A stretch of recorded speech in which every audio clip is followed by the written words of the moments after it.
Lo prometido es deuda cuando pasan 12 minutos de las 8 de la mañana en el periodístico Premium, la más pura verdad sin filtro news. Estamos en vivo por Internacional FM, la 94.5, la FM de mayor audiencia en el interior del país. Nos retransmite Radio Bichadero AM 1560 y precisamente hoy estaba pactada la entrevista con el ex secretario de Presidencia, hoy presidencialista, candidato o precandidato por el Partido Nacional a la presidencia de la República. Doctor Álvaro Delgado, gracias por atendernos. Me imagino que la noche fue larga. Feliz cumpleaños atrasado. Ayer estuvo de cumple. Mauricio, buen día. Gracias. No fue larga. Los que vinieron a saludar, la condición era 11:30 para afuera, porque hoy es un día largo. Hoy es un día largo. ¿Cuántos años, doctor? 55. 55 años, bueno, 55 años. Hoy precisamente la nota estaba pactada y usted iba a ir rumbo a la Expo Activa, que termina siendo postergada por las inclemencias del tiempo, y ya los dos tiempos, ¿no? O sea, uno que no va a ir, no va a poder ir hoy a la Expo Activa, va a tener que esperar una semana, y lo otro, lo que generó todos estos destrozos, ¿no? Hoy usted no está más en el gobierno, pero hizo parte del gobierno, y me imagino que la preocupación de lo que ha sucedido allí en Río Negro con los destrozos, y bueno, lo que es el clima que uno ya no sabe cómo puede venir, ¿no? Sí, pasaron dos cosas. Bueno, suspendió la Expo Activa, pero ayer hablé con el intendente de la FLUF y hablé con el director de SINAE varias veces, con el cual trabajé mucho tiempo porque depende de la Secretaría de la Presidencia, y me estuvo diciendo, bueno, todo lo que estaban, los relevamientos, pero además los envíos que estaban haciendo a Río Negro, y optamos por suspender esta gira que estamos haciendo pueblo a pueblo por los 100 pueblos menos poblados del interior del país, que estuvimos el otro día, recordar, en Rivera el miércoles pasado. Uh-huh. Bueno, este miércoles íbamos a estar en Río Negro, en algunas de las localidades de Río Negro, y decidimos ayer obviamente suspenderla en función del clima, pero sobre todo en función de la situación que se había dado en Fray Bento con este tornado y las consecuencias drásticas que había tenido, sobre todo en algunos sectores. Pensando en el futuro, ¿no? Y ya con lo que puede ser una victoria del Partido Nacional, y usted como presidente, piensa, y ya me meto de lleno en grandes objetivos y principales propuestas que usted tiene para ofrecer a la ciudadanía, en que esas localidades inundables de parte de los uruguayos se puede estar modificando. ¿Cómo toma todo esto que cada vez se va a dar? Uno mira la televisión brasileña y es casi permanente, y ahora parece que al Uruguay le está sucediendo algo similar en los últimos tiempos. Tú dijiste algo recién que es verdad. Obviamente el clima está cambiando, y estos fenómenos extremos hacia un lado y hacia el otro, ¿no? Recordemos que en el 23 tuvimos sequía en el verano. Para los que estamos en el sector agropecuario fue muy duro el verano en el 23, pero después tuvimos sequía en el invierno, ¿no? Que hacía 83 años no había en Uruguay, sobre todo afectando a la zona metropolitana, al punto que hubo que hacer obras de ingeniería a contrarreloj para que no se quedara la zona metropolitana sin agua apta para consumo humano. O sea, son fenómenos, y estos tornados más grandes, más chicos, pero con afectación, son fenómenos que se dan cada vez más frecuentemente. Sí, hay que repensar todo el tema del mapa de riesgos en función de esto, y me parece que ya hay un fenómeno que tenemos que asumir que vino para quedarse. Entonces, el tema de las situaciones de viviendas precarias, las zonas inundables, lo estábamos hablando el otro día con el intendente de Paysandú, la zona genera un tipo de barrera de contención en algunas zonas, sobre todo pasando el puerto Paysandú, que es de las zonas más inundables. Todo ese tipo de cosas me parece que hay que dentro del plan de quinquenales, donde uno planifica las obras del próximo gobierno, este tema que antes no estaba va a tener que estar. La verdad que va a tener que estar. Delgado, usted, voy a hablar de, usted tuvo la inauguración de la cosecha de arroz, usted además es productor y quiero hablar vinculado al sector productivo, que es lo que mueve la economía de este país. Pero hay un tema del momento que me gustaría que usted por lo menos diera un aliciente y tranquilizara a la ciudadanía, que es el tema del dengue. Usted sufrió, por ser parte importante en el gobierno, el número 2, para ser más preciso, el tema de la pandemia, ¿no? Además lo vivimos en aquella inauguración de la cosecha en Bella Unión, cuando... No me puedo olvidar nunca más del 2020, 13 de marzo de 2020, volviendo en helicóptero con el presidente, me llega un mensaje del director del SINAE confirmando los 4 primeros casos positivos, y de ahí mismo citamos al Consejo de Ministros, para decretar la emergencia sanitaria. No me olvide más. Y ahora se viene esto del dengue que está picando fuerte. Rivera ya se confirma caso, en Salto hay 4 casos, Montevideo también algunos casos, y la ciudadanía está muy preocupada. Y una cosa era Salinas, que salía y daba la cara, y otra cosa los actuales, el ministro y su secretario, que se han llamado al silencio, y eso genera más preocupación en la ciudadanía. Por eso me gustaría escuchar su opinión. A ver, no solo Salinas, el presidente y quien habla, en una pandemia, estamos hablando de otra magnitud, ¿no? Estamos hablando de pandemia, o sea, algo que es mundial, que es más una endemia, que abarca todos los países, que además tiene una alta morbilidad, tiene una alta mortalidad en el caso del coronavirus, ¿no? Entonces estamos hablando de una cosa bien diferente, ante un tema que empieza a preocupar porque los casos se multiplican y además porque hay detección de situaciones de origen autóctono, donde lo fundamental es la prevención. Acá no, lo importante es la prevención. Nosotros con el presidente hemos definido en una pandemia a nivel mundial donde todos teníamos inseguridades, miedos, y además teníamos siempre ir evaluando cómo ir actuando ante la situación. Recordemos que algunos querían que encerremos a la gente, y nosotros no queríamos encerrar a la gente, queríamos darle libertad, aquello es la libertad responsable para que se cuidara. Salíamos todos los días en la televisión, recordarán ustedes, 7:30 de la tarde, a dar la cara, a dar las noticias, las buenas y las malas, a darle rumbo, a anunciar medidas sanitarias, económicas, sociales. Fue un estilo que tuvimos en el gobierno, que después lo seguimos con el resto de las crisis.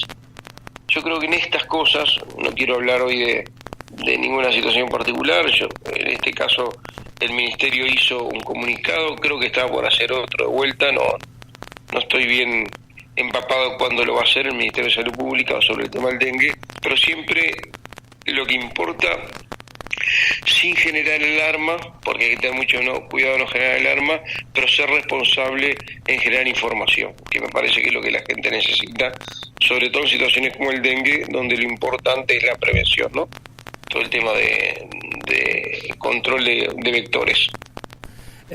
Como productor, pero también como posible presidente de los Orientales, y decía hace instantes la importancia de los agronegocios, que mueve la aguja, que mueve la economía de nuestro país. Usted estuvo en uno de los eventos más importantes del sector agropecuario, en la inauguración de la cosecha de arroz. ¿Qué le dejó? Me dejó, primero, la satisfacción de que como ciudadano uruguayo, más que como productor, ya no produzco arroz, pero tengo muchos amigos que sí lo hacen, de que este es un año donde el arroz vuelve a despegar, ¿no? Vuelve a marcar el rumbo, con rendimientos cercanos a los 9.000 kilos por hectárea, en algunos casos 10 toneladas por hectárea, con precios realmente importantes. Tenemos una situación donde además, como India dejó de exportar arroz, entonces el precio estamos en precios históricos del arroz, y con un nivel importante de siembra de arroz que el año pasado se achicó por el tema de la sequía. Entonces es otro el ánimo que existe, ¿no? Es otro el ánimo que existe. Todo el arroz genera un dinamismo sobre todo exportador con agregado de valor. Recordemos que el 95% del arroz es export, pero además atrás del arroz vienen, bueno, los puentes verdes, la invernada, la pradera con avión, o como se pueda, generalmente con avión, genera toda una dinámica muy especial de movimiento de la economía, junto con yo no quiero descartar también del tema de los cultivos de verano, el maíz y la soja, que están teniendo muy buenos rendimientos y que además han recuperado los precios. La soja en los últimos tiempos recuperó el precio más cercano a los $400 puesto Nueva Palmira, entonces que había bajado el precio. Entonces, estamos empezando un año bien diferente al año pasado, más altos niveles de preñez por lo que se empiezan a ver los primeros muestreos. Es otra realidad. El tema de la cosecha de arroz, como mueve mucho la economía, porque las inversiones por hectárea son altas las inversiones por hectárea, nos pareció importante, como siempre, escuchar las coincidencias y algunas cosas, las críticas del presidente de la Asociación de Cultivadores de Arroz, que destacó una cantidad de cosas que este gobierno había cumplido. Otras que tenían pendientes y algunas cosas que el gobierno intentó, pero que no tuvo los votos para hacerlo, el tema de monopolización de los combustibles. Y destacó una cosa bien especial Freddy Lago, el presidente de la Asociación Cultivadora de Arroz, que por primera vez hay un presidente de República que participa de las 5 inauguraciones de la cosecha de la zafra de arroz, los 5 años consecutivos, quien habla como secretario de la presidencia y ahora como candidato también, y que además habló de la cercanía con el gobierno, la accesibilidad de un gobierno de cercanía, habló del Ministerio de Ganadería, habló del Banco República, habló del Banco de Previsión Social. O sea, un gobierno que entiende el agro, que se preocupa por el agro y que siente al agro como uno de los, diría, el motor principal de la economía. No en vano, 8 de cada 10 exportaciones tienen su origen en el sector agropecuario. Sí, usted habló del Banco República, que ha sido el mejor socio que ha tenido. Y bueno, el lo sector mencionaron especialmente. Delgado, algunos candidatos, concretamente Guido Manini Ríos, ha hablado de deuda justa y de usura, que está prácticamente solo, y ahora con esto de generar firmas para un plebiscito. ¿Por qué en ese proyecto de ley, dice Manini Ríos, que lo dejaron solo en la coalición republicana? ¿Por qué el Partido Nacional no ha apoyado lo que para Manini Ríos es algo justo de esa deuda que muchas veces se transforma en usura por parte de los servicios financieros con los uruguayos o con parte de los uruguayos que tienen deuda? Porque podemos compartir el objetivo, lo que no podemos compartir, por lo menos yo no comparto, es poner en la Constitución establecer hasta niveles de tasa de interés. Me parece que la Constitución no está para eso. Lo que sí estamos elaborando, ya se tiene en media sanción, un proyecto de ley contra la usura, donde en realidad generamos un mecanismo administrativo mucho menos engorroso, más práctico, y obviamente reliquidar las tasas de interés de aquellos que tienen préstamos en condiciones desfavorables, que son una cantidad. Préstamos al consumo, hay cerca de 4.500 millones de dólares. Así que preferimos hacerlo por el mecanismo del proyecto de ley, que es lo que está estudiando el Parlamento. El presidente de la República, de las cosas que no logró y lo lamentaba, era el tema, y usted recién hizo referencia sobre desmonopolizar ANCAP. También en la entrevista central, otro candidato, Gabriel Gurméndez, dijo que si él llega a ser elegido, que él va a atacar por desmonopolizar ANCAP. Va a ser uno de los temas. Habla de bajar el IRPF y bajar el IAS. Primero, lo primero es lo primero, ¿no? ¿Por qué usted cree que siendo gobierno no pudieron lograr convencer y aprobar la desmonopolización de ANCAP? Eso es lo primero. Y lo otro, lo que tiró Gurméndez, ¿usted piensa, si es gobierno, bajar el IRPF y el IAS? Mire, yo hablo con mucha responsabilidad, porque cuando uno tiene la posibilidad de acceder a la presidencia de la República, tiene que ser responsable, porque después en esto para beneficio de los ciudadanos, siempre funciona el archivo. Y uno tiene que siempre resistir el archivo. Lo primero, yo estoy a favor de la desmonopolización de ANCAP, de la importación de combustible, esa es exactamente, refinación e importación de combustible, o importación de combustible refinado, para hacerlo exacto. Ahora, no tuvimos los socios de la coalición, no tuvimos en el Partido Colorado y en parte de Cabildo Abierto, no tuvimos los aliados necesarios para tener los votos para que lo que venía en el proyecto de la LUC, que era desmonopolizar la libre importación de combustible refinado, pudiera salir adelante. Y buscamos un mecanismo intermedio que es mejor que lo que había. Quizá no es todo lo que queríamos, pero es mejor que lo que había. Yo creo que hay que ir a desmonopolizar la importación de combustibles refinados, pero hay que preparar a ANCAP para que sea un competidor, vaya la redundancia, competitivo, que pueda ser el actor primordial en la refinación, la distribución y venta de combustibles en Uruguay. Ahora, ¿qué es lo que hicimos al no tener los votos? Buscamos un mecanismo para darle transparencia al precio. Antes el precio de los combustibles lo fijaba ANCAP con el Ministerio de Economía en función de la necesidad de caja del gobierno o de ANCAP. Todos sabemos lo que pasó en ANCAP. Yo fui el miembro denunciante de la Comisión Investigadora de ANCAP. Hubo que recapitalizarla en 700 millones de dólares. Había un déficit acumulado de 800 millones de dólares. La verdad que con una cantidad de negocios además muy ruinosos que terminaron todos adentro del precio de combustible. Esa es la realidad. Y lo que hicimos fue un mecanismo donde transparentamos el precio. El precio ya no lo fija más ni ANCAP ni el Ministerio de Economía. Lo fija la paridad de importación. Y a partir de ahora no es un precio que cada tantos meses se cambia. Siempre pasaba que si subía el petróleo, subía el combustible. Si bajaba el petróleo, no bajaba el combustible. Bueno, esta vez fue a la inversa. Cambió para hacerlo más transparente. La Agencia Reguladora de Servicio de Energía de Agua, URSEA, es la que determina todos los fines de mes el precio de paridad de importación, o sea, cuál es el precio que cuesta importar un combustible refinado, a paridad de importación, previo impuestos, obviamente. Y ese es el precio de referencia que toma ANCAP y el gobierno para fijar el precio de los combustibles. Y cuando a veces el precio de paridad de importación sube, el combustible sube, y cuando el precio de importación baja, de paridad de importación baja, bajaron los combustibles. ¿Qué es lo que pasó en este periodo de gobierno? Y bueno, me parece que por lo menos le damos a la gente la tranquilidad de la transparencia, que no se está usando los combustibles para recaudar, que se está usando los combustibles simplemente trasladando el precio de paridad de importación. No es todo lo que queríamos, pero es mucho más transparente que lo que había.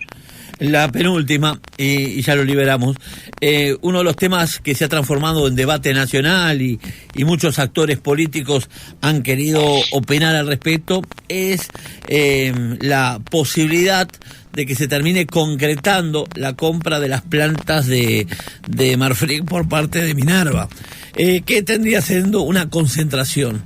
¿Cuál es su opinión al respecto? Mire, yo siempre dije que tengo opinión y que quería ser muy cauteloso, pero que tengo opinión, obviamente. Uruguay, en primer lugar, es un país con seguridad jurídica. Y cuando hablamos con seguridad jurídica, que es para cualquier tipo de negocio privado, es no meterse en los contratos privados, entre privados, porque hay libertad de comercio y libertad de empresa. Eso es lo primero que a Uruguay lo hace atractivo para las inversiones del exterior, seguridad jurídica, y que lo califica la calificadora Río, es la mejor calificación en la historia del Uruguay, a pesar de la pandemia, bueno, y hemos tenido 20% más de inversión que en el 2019, mayoritariamente extranjera, con una reinversión de utilidades en el país. Eso es lo primero. Cuando hay un negocio, y cuando el negocio le implica una advertencia de concentración de mercado o de posición dominante, hay una ley marco de competencia, pero que establece un mecanismo, que es el mecanismo de la Comisión de Promoción y Defensa de la Competencia, que tiene que estudiar por 60 más 60 días, máximo 120, si existe o no concentración que pueda generar alteraciones en el mercado o en el precio para los consumidores y para la cadena. Es una comisión técnica que es lo que está estudiando ahora. Esta comisión presentaron el negocio lo terminan presentando, el plazo se dispara cuando terminan de presentar el negocio, que se demoró mucho en presentar, creo que se terminó presentando los últimos días de diciembre o los primeros de enero. Entonces está corriendo los 60 primeros días, seguramente se use la prórroga para que esta comisión estudie. Esta comisión, yo creo que a diferencia de otras veces, porque pasó con otros rubros, ¿no?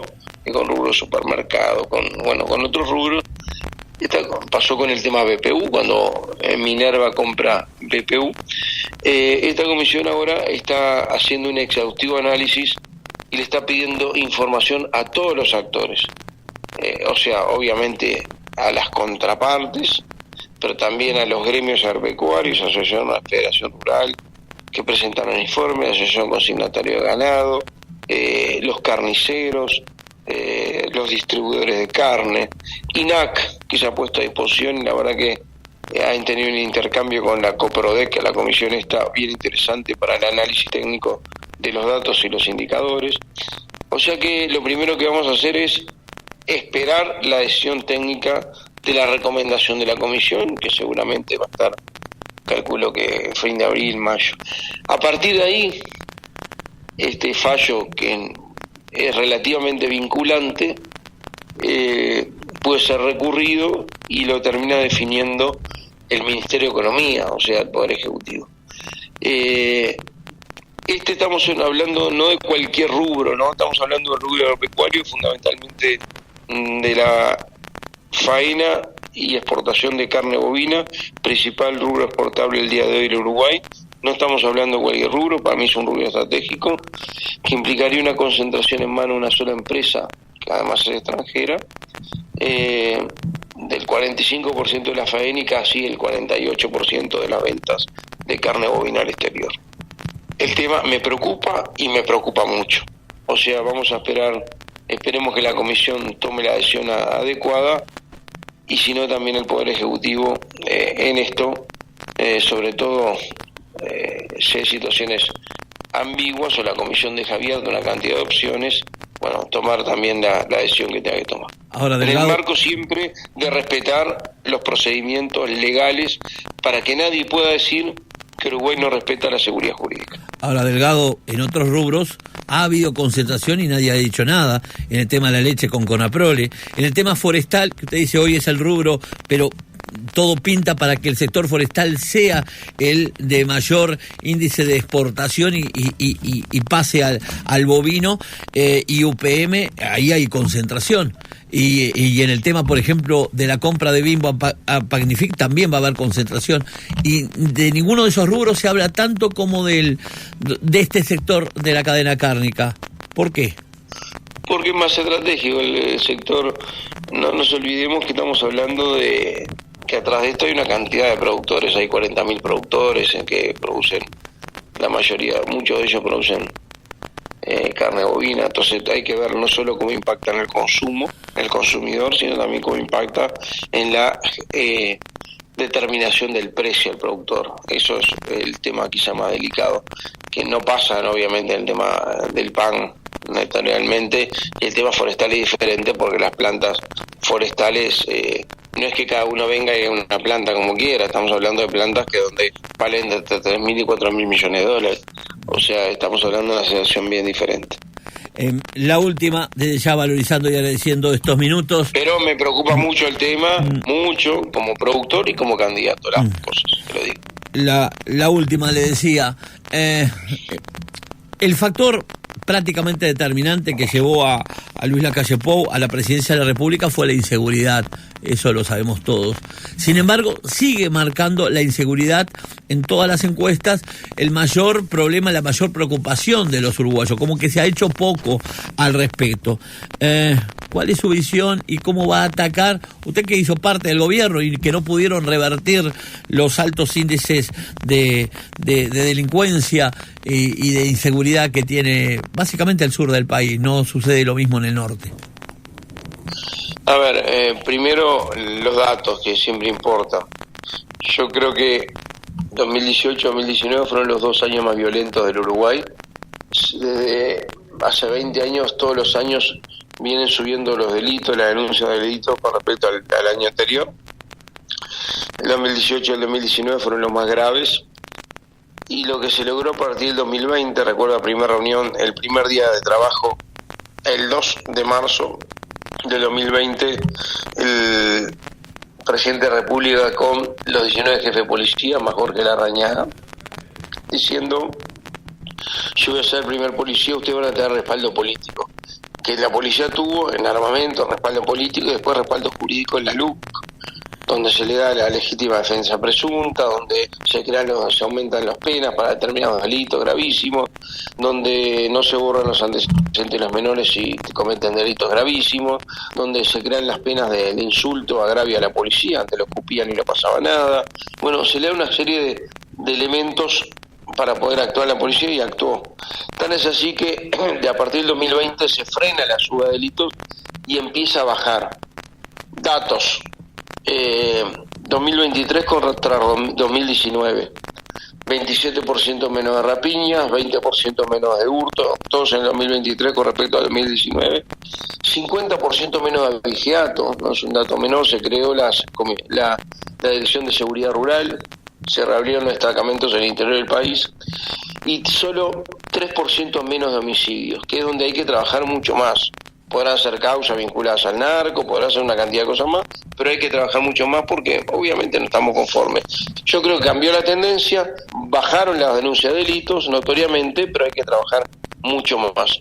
Instrumento para adelante, yo creo que tiene que ver con un trabajo que empezó este ministerio de trabajo dual, que es siendo muy firmes en la represión.